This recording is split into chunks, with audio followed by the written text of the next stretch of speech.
রাজধানী foreign service একাডেমির সামনে কথা বলছেন বিভিন্ন দলের নেতারা। এই মুহূর্তে সেখানে কথা বলছেন জাতীয় নাগরিক পার্টি এনসিপির সদস্য সচিব আক্তার হোসেন। আমরা সরাসরি চলে যাচ্ছি সেখানে।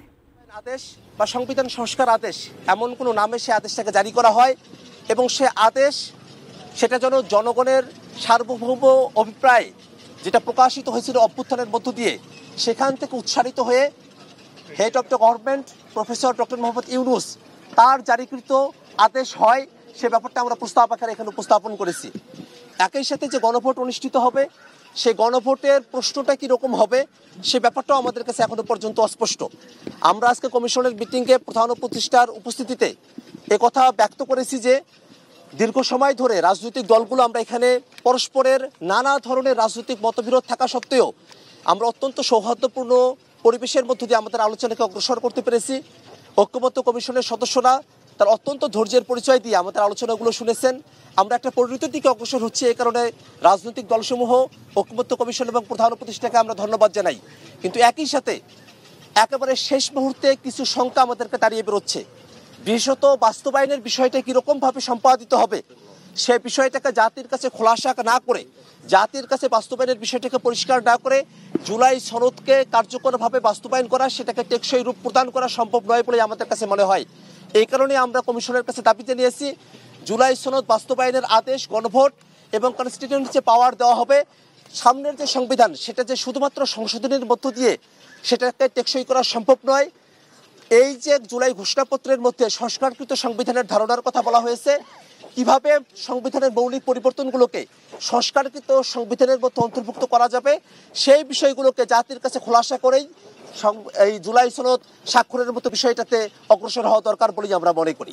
17 তারিখ আর মাত্র হাতে কয়েকদিন, এতগুলো দাবি কি মানা সম্ভব এর মধ্যে? নোট অফ ডিসেন্ট সহ কি আপনারা এটা স্বাক্ষর করবেন? এক নম্বর। দুই নম্বর হচ্ছে আপনারা এই যে সংবিধান অধ্যাদেশ জারির কথা বলছেন সেটার ব্যাপারে আপনারা কি মত, মানে কি ইয়েতে আছেন, মানে কোন পর্যায়ে আছেন? রাজনৈতিক দলগুলো আমরা জুলাই সনদের আইনি ভিত্তি দেওয়ার ব্যাপারে একমত হয়েছি।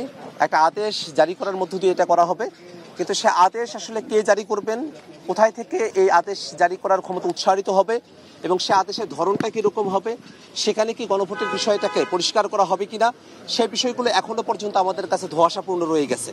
আমরা চাই যে জুলাই সনদ বাস্তবায়ন যে আদেশ জারি করা হবে সেটা যেন হেড অফ দ্য গভর্নমেন্ট হিসেবে ডক্টর মোহাম্মদ ইউনূস এটা জারি করেন এবং একই সাথে এই আদেশের মধ্য দিয়ে যে গণভোট অনুষ্ঠিত হবে সেই গণভোটের মধ্য দিয়ে সামনের যে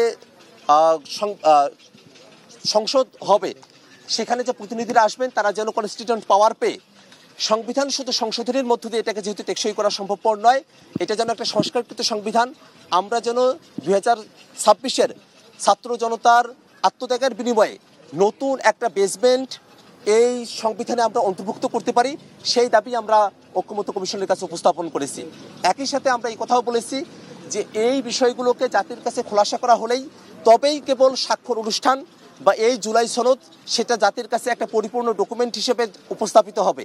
যদি জুলাই সনদ বাস্তবায়নের বিষয়গুলো জাতির কাছে অস্পষ্ট থাকে তাহলে জুলাই সনদ স্বাক্ষরের মধ্য দিয়ে আমরা যে অর্জনটা করতে চাই সেটাকে অর্জন হিসেবে সামনের দিকে প্রাপ্ত হওয়া অনিশ্চিত থেকে যাবে।